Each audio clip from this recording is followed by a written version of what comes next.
and welcome to the France 24 interview. Today, brought to you from Baku, the capital of Azerbaijan. And I am in the presence of the President of Azerbaijan, Ilham Aliyev. President Aliyev, thank you very much for accepting to answer our questions. Of course, I will be asking you about the conflict over Nagorno-Karabakh. Since the ceasefire, which was supposed to be a humanitarian truce, was signed, there has been continuing violence, continuing acts of war. I'm asking you today, is that ceasefire officially now dead, over, and null and void? It depends on the behavior of Armenia, because we are always committed to our responsibility, and the decision to announce a ceasefire on humanitarian grounds, as you know, came from Russia, and we supported it because I think it was the right decision in order to exchange the bodies of the dead soldiers and also hostages, and also to continue the activity on the negotiation table, because the declaration which was announced in Moscow actually provided that negotiations will be based on the basic principles. That was always our position. Armenian side always tried to disrupt the process and was trying to introduce new approaches on negotiation table, which were rejected by us and by the Minsk Group co-chairs. For the last 2 years, after the new government in Armenia came to power, one of the activity was to bring so-called authorities of Nagorno-Karabakh to the negotiation table, and thus to change the format. Because for more than 20 years, negotiations are being held between Armenia and Azerbaijan under the framework of the Minsk Group process. So the attempts to bring Nagorno-Karabakh so-called authorities was an attempt to change the format. We were observing the ceasefire, but as you know, Armenia brutally violated it, and not only in Ganja. Attack on civilians in Ganja was a reflection of their aggressive policy.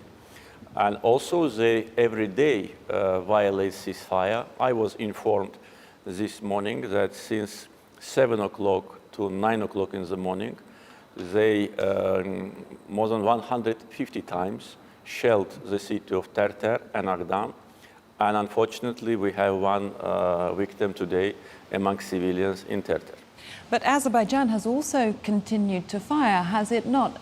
The world has been seeing pictures of civilians under shelling in Stepanakert, inside Nagorno-Karabakh. Since the ceasefire was announced, all the shelling from Azerbaijani side was stopped. First. Second, we never deliberately attacked civilians in any city or village on the occupied territories. Our targets were only military installations. Our military targets have been identified very carefully. Therefore, we only hit those targets which was a threat to the life of our people and our soldiers. But unfortunately, Armenians are using the tactics to install military equipment in the areas of the cities where people live, so we had to protect ourselves. But since the ceasefire was established, we were committed to that, but Armenia violated, so we had to respond. So you're saying there have been no strikes by Azerbaijan since the ceasefire was announced, even on military targets? No, on military targets there have been strikes. We do not deny it, but that's natural because we have to defend ourselves. Ceasefire cannot be achieved unilaterally, otherwise Armenia will get advantage and will achieve their goal. And actually what they're trying to do, they're trying to regain back the territories which have been liberated. Particularly, they tried to regain back the city of Gadrut, but they failed. And my advice to them, and I already publicly addressed Armenian leadership and also Armenian people, that they should stop trying to regain what has been liberated back. That will only cause new victims and will lead to bloodshed. What about the pictures of bombings on churches inside Nagorno-Karabakh? Those are not military targets, surely? Yes, you're right. We're investigating that issue. I'd like to say that Azerbaijan is a country with a very high level of religious tolerance, which was reflected by all the major international organizations, including United Nations. During the visit of His Holiness, head of the Vatican, Pope Francis, to Baku, he publicly declared that the level of intercultural dialogue, interreligious dialogue in Azerbaijan is very high. You probably have seen the Armenian church in the center of Baku, which was restored by us, and we protect it as a heritage of Armenian people. And in that church, we keep more than 5,000 ancient books on Armenian language. But what Armenia have done to our mosques, what they've done to the mosques of Agdam, mosque of Fizuli, mosque of Shusha, they not only almost destroyed them, but they keep animals there, they keep pigs there, thus insulting the feelings of all the Muslims, not only us. I'm not saying that we did it in revenge, no. We need to investigate this issue.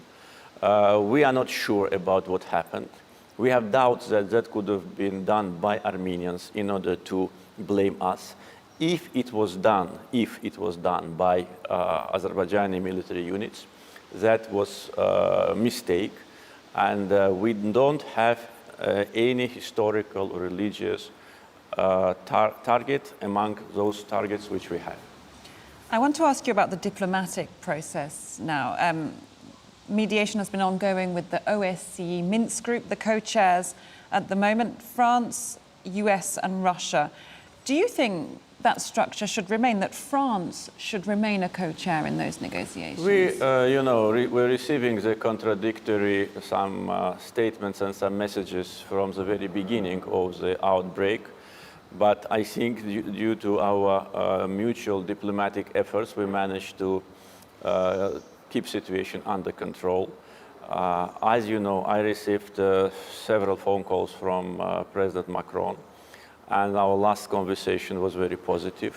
We committed to our efforts to find a political solution to the conflict. I was informed that France will, as a co-chair, will remain neutral because that's a mandate for co-chair. This morning I was informed that the French foreign minister issued a statement that due to the fact that France is a co-chair of the Minsk group, France must be neutral. We fully support this position, and our position always was that all the co-chairs must be neutral. They should not take sides because it's contradicting their mandate. In a national capacity, every country has allies, friends, with some countries more active relations, with some countries less active. This is normal, and no one is objecting that. But if some countries have a mandate to be a mediator, of course, both sides, I'm sure, Armenia and Azerbaijan, expects neutrality, and we see this neutrality now. Therefore, I think the issue which you are referring to now is over, and so we close that page. In previous interviews, you've called for an apology from Emmanuel Macron after his remarks saying that 300 fighters from Syria had been brought to fight for your side. When you last spoke to him, did you speak about this issue, him accusing mercenaries of fighting for your side? Yes, of course. Yes, we spoke about that, and I was still waiting for evidence. No evidence was presented to me, and no evidence was presented to our other officials. I asked the French president to give evidence and to organize contacts between the heads of corresponding state units in order to talk, in order to exchange this information. And this contact happened. And I can tell you that no evidence was presented to us. Therefore, if there is no evidence, I think these rumors should also be left back in the history. We don't have mercenaries. This is our official statement. And since the outbreak, already more than 2 weeks passed, not a single country presented us a single evidence of that. And moreover, we don't need that. We have an army of more than 100,000 fighters.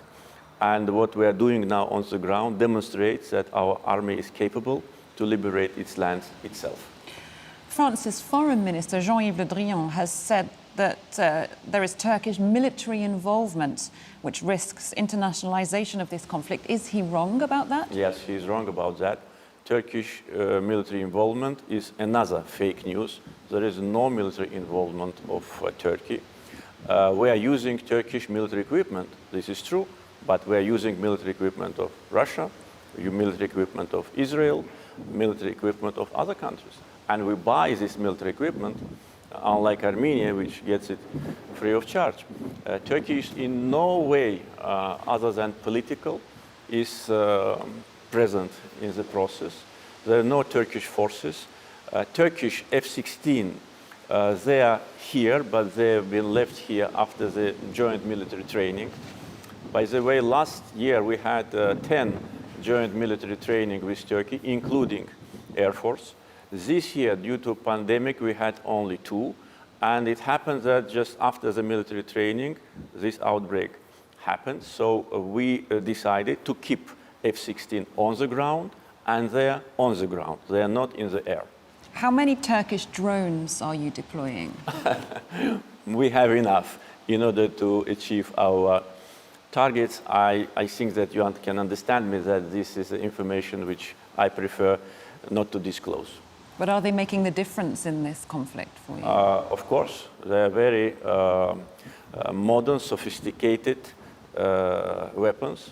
And I can tell you, only by the drones which we acquired from Turkey, we destroyed Armenian military equipment worth $1 billion, only by the drones. And of course, we are using other drones, as you know, from other sources.